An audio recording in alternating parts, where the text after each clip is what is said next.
from the Digital Media Center on the campus of Southern Oregon University in Ashland, Oregon. This is Ramping Up Your English, an educational program for intermediate level English language learners. Here's your host for Ramping Up Your English, John Letts.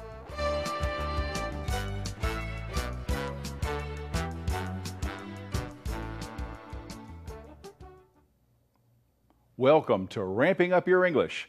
This is our 6th program, Episode 6, Segment 1. Ramping Up Your English is for English language learners from all language backgrounds who have already begun the process of learning English as their second language. It's a program for people of all ages. If you're seeking greater English proficiency, this program is designed to help you reach that goal. We have 2 objectives today. We'll learn to use conjunctions to communicate a simple cause and effect relationship, and we'll use past tense verbs to relate past events. Ramping Up Your English is a support program for English learners who have already begun the processes of learning English. We take a content-based approach to helping you reach higher English proficiency. We use English to teach English. The theme of our first unit is trains and railroads. Today's episode follows that theme to Streamliners. Here's an example of a streamliner. This is Southern Pacific's historic daylight train.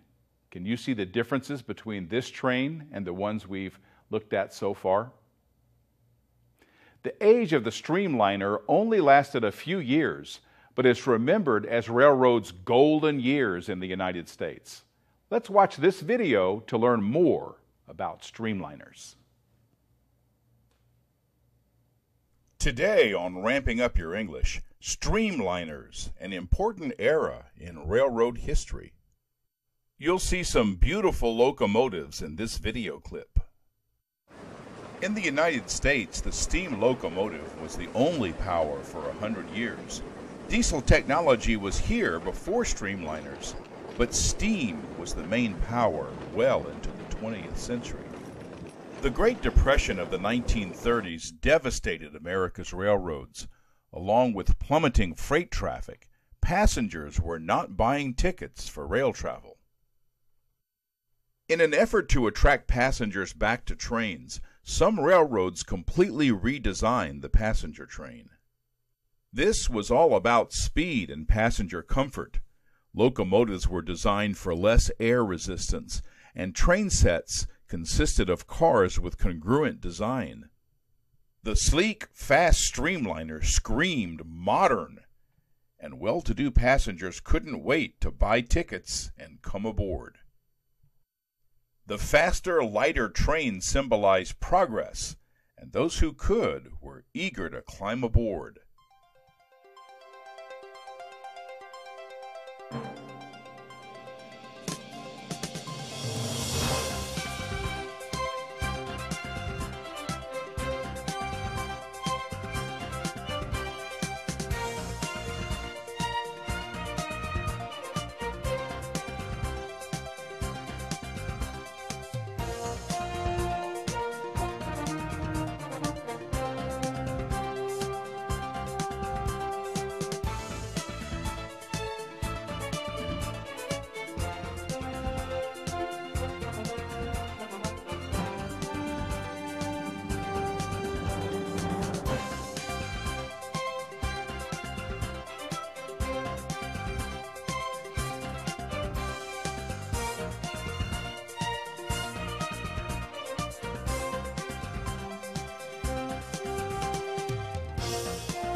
Streamliners were all about glamour found inside the Pullman cars as well as the exteriors.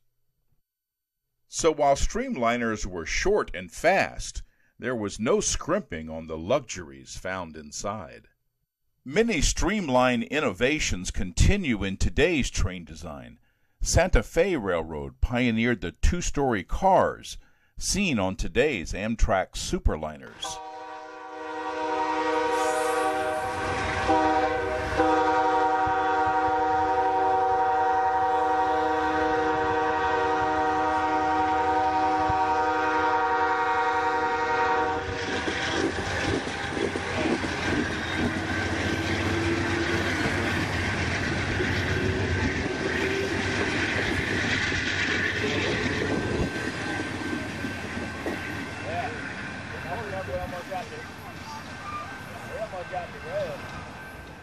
The wraparound windows for better views, also on today's Amtrak Superliners. There's 3 or 4 pelicans down low that are just skimming.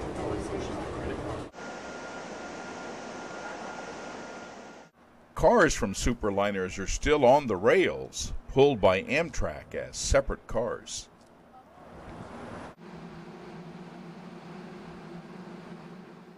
The dome car, seen here on the end of this Via Rails train, spoke of the ad campaign that rail travel was a vacation in itself.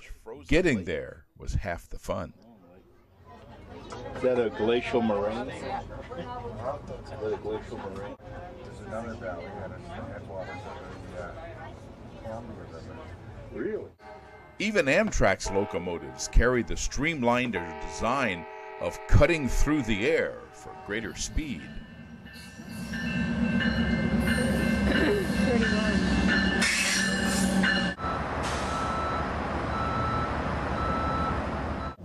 Trains in Europe show the same design feature.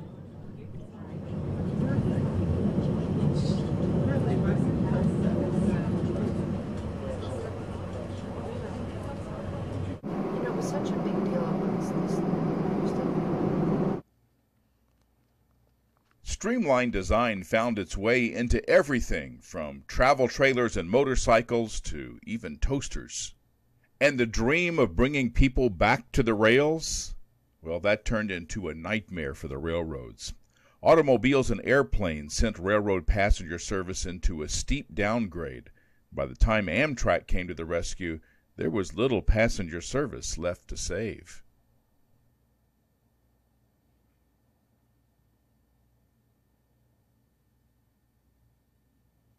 So now you know a bit of what we mean when we say streamliner. I want to show you this edition of Locomotive, published by Trains Magazine, features several articles about streamliners, including the epic gathering of streamliners in Spencer, North Carolina.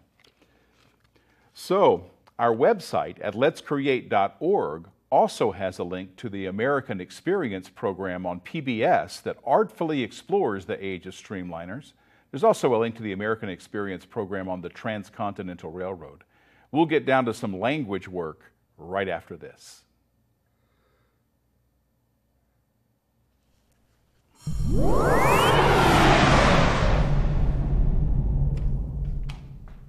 This is a Ramping Up Your English book review. If you're enjoying our theme of trains and railroads, you might want to check out a catalog from Historic Rail. Their free catalog is aimed mostly at model railroad enthusiasts, but I found some treasures in here worth spending a few dollars on. Sometimes I don't order anything, but I still enjoy the pictures of trains from railroads that no longer exist. This cover features the Burlington Northern, the railroad that pulled the California Zephyr from Chicago to Denver. You can order a model engine or artwork of Burlington Northern, this passenger train pulling into the station. Some pages are devoted to a single railroad, like the Great Northern, whose Empire Builder route is now operated by Amtrak, or the Santa Fe, with its distinctive war bonnet that's designed on its locomotive. Passengers on Amtrak Southwest Chief are retracing the route of the Chief, a famous route operated in the past by Santa Fe railroads. Model railroading is a hobby that's too expensive for me, but I've enjoyed videos, books, and t-shirts that I've ordered over the years. Visitors can visit their website. A book review on a catalog? Why not? I'm John Letts. Welcome back to Ramping Up Your English, a program for intermediate level English learners from all language backgrounds and of all ages. This is episode 6, segment 2. As you progress through the lessons in this unit on trains and railroads, you should find that your understanding of what you see and hear will grow. This is a critical element in advancing the long, hard road to English proficiency. Researcher Stephen Krashen refers to this feature as comprehensible input. It's the main way to advance in English proficiency. Watching these videos about trains and reading about them are wise actions if improving your English is important to you. It helps to look at some of the language functions you'll master as you advance. Today's function is using conjunctions to show a cause-effect relationship. Now, we practiced this in episode 5 using a complex relationship between railroad workers and the growth of labor unions in the United States. Today, we're working with a more simple relationship. So, the emergence of Streamliners came as a result of fewer passengers buying tickets to ride on passenger trains that were run by the many railroad companies in the United States at that time. They were a bold answer to a desperate need. This is part of the story we'll focus on in communicating a cause and effect relationship. The pattern we saw in episode 5 is the same pattern we use today, except we don't precede the statement with a disclaimer that we're communicating a complex relationship. We can jump right in with the effect. Streamliners were developed and adopted by many railroads. Now let's look at this. Now let's look at the cause. Fewer people were buying tickets for passenger service. Now we put the statements together with the conjunction that tells the readers or the listeners that this is a cause-effect relationship. Streamliners were developed and adopted by many railroads because fewer people were buying tickets for passenger service. The word because establishes the cause-effect relationship between these two facts. To avoid the overuse of the word because, you can change up the conjunction you use. The same phrase can be joined using the word since. Streamliners were developed and adopted by many railroads since fewer people were buying tickets. You can even turn the sentence around using the conjunction since. Since fewer people were buying tickets for railroad service, Streamliners were developed and adopted by many railroads. Notice I used a semicolon between the phrases. It would be correct to use a comma, but I prefer using a semicolon. Both would be correct. You can also use the words due to, but you'll have to change the wording a bit. Streamliners were developed and adopted by many railroads due to fewer people buying tickets for passenger service. So here are 3 ways to join two thoughts to communicate a cause and effect relationship: because, since, and due to. Practice using these so you can make your own phrases and use conjunctions to show how they're related as cause and effects. A special note about the word because. Although it's related to the idea of cause, it doesn't have the same function. In spoken language, you might hear someone say, "I did it because I wanted to." In written form, you would have to use an apostrophe here. Notice how this looks. Apostrophe cause demonstrates that you're using the short form of because, not the word cause, which is a noun, not a conjunction.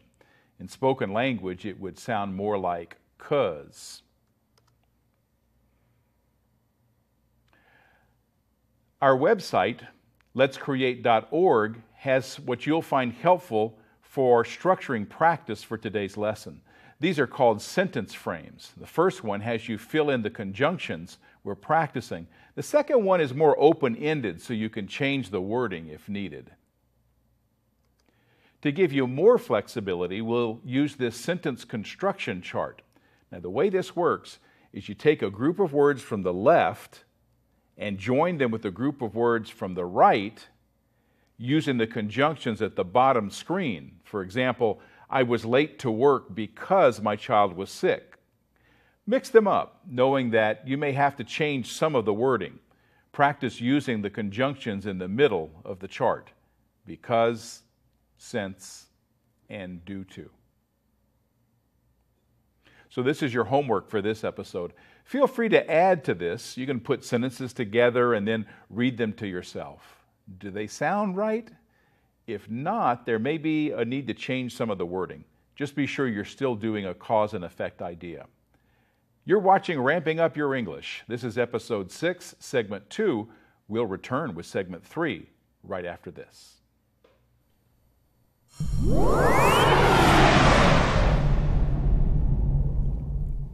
This is a Ramping Up Your English book review.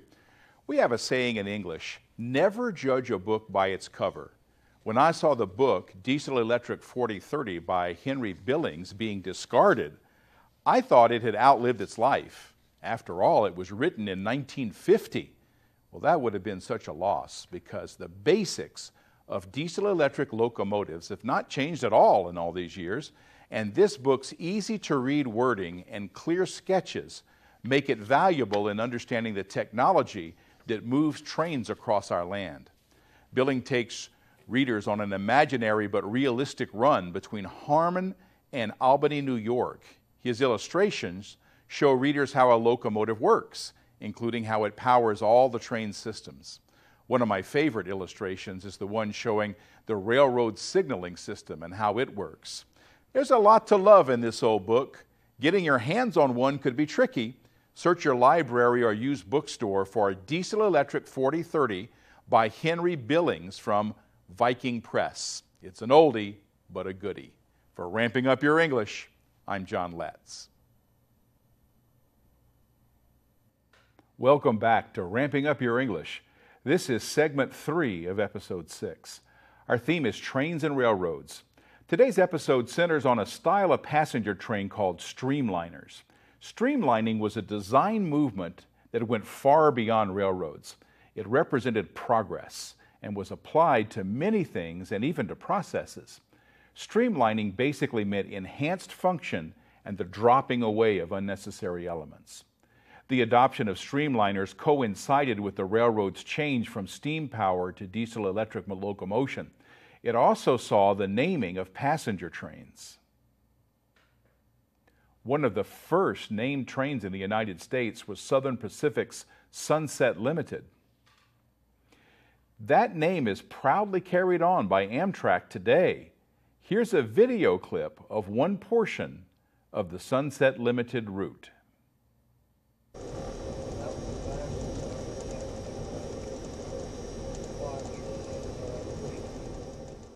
After our late-night hookup with the Texas Eagle in San Antonio, we awoke to a whole other world.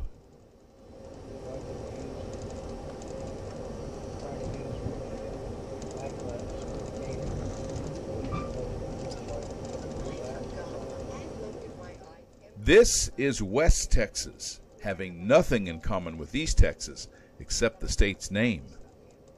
Gone are all the bayous, marshes, rice fields, and oak trees.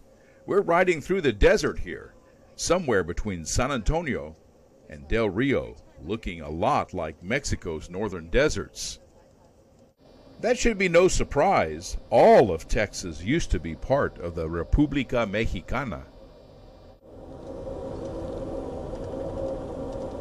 Rio Grande, I presume.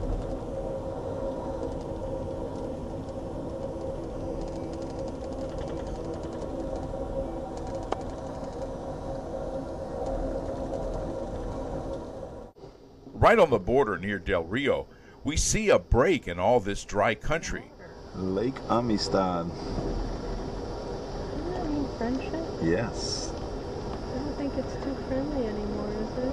Well, it's an act of friendship between the United States and Mexico. Well, look how blue. We're approaching Lake Amistad, a reservoir spanning the border, promoting friendship, or amistad, between the United States and Mexico. We cross the lake on this bridge, parallel to the highway bridge.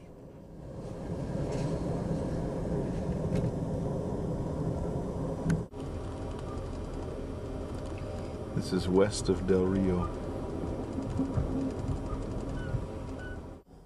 We passed through mile after mile of West Texas desert until... There you go. All right, ladies and gentlemen, inside the train now. It's 370 feet high, 2,700 feet long. Pecos River Hydrant, highest operating hydrant in the United States. Ranks the third largest in the world. Pecos River Hydrant.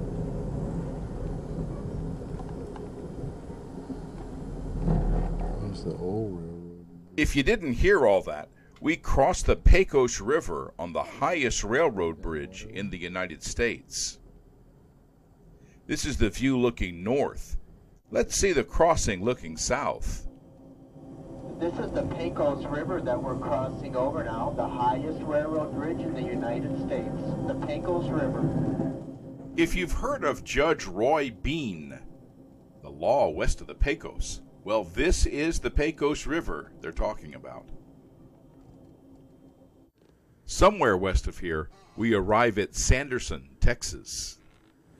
Check out this station.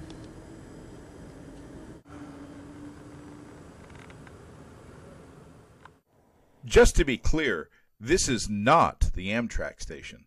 I'm just intrigued by old ruins. Boy, we didn't stop for long. Old corral here. We continued toward El Paso.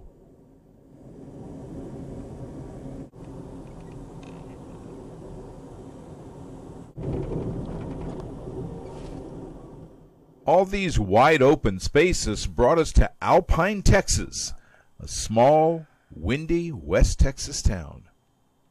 The train picks up a new crew here.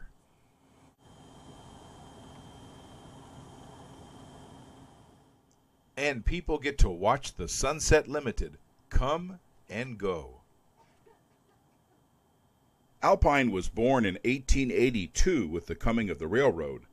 It was a good source of water for the steam locomotives of the time. To this day, it's an important stop for the Sunset Limited. Today, it's the gateway to Big Bend National Park.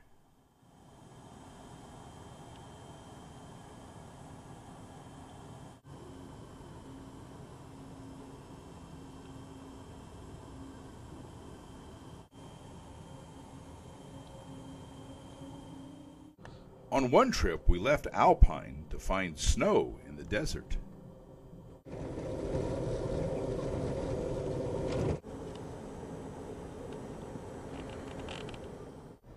Approaching El Paso, the desert gives way to fields growing cotton and orchards. Now we find ourselves in the outskirts of El Paso. This is El Paso.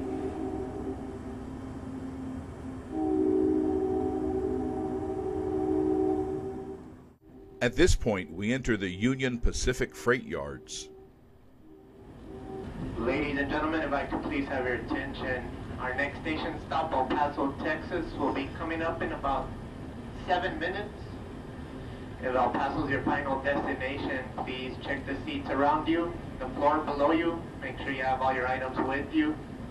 Also, if you brought on any carry-on bags with you, make sure you take those down with you as well. Upon departure from El Paso, you'll be leaving the state of Texas and entering the state of New Mexico. Our next station stop after El Paso will be Deming, New Mexico, hour and 30 minutes away. But for the meantime, folks, El Paso, Texas will be coming up shortly. Please stay within the vicinity of the train, and please watch your step as you're stepping off. Thank you. And here we wait until the eastbound Sunset Limited passes. And what about our arrival in El Paso? Well, we have to wait until part 4 of the Sunset Limited westbound. Thanks for watching.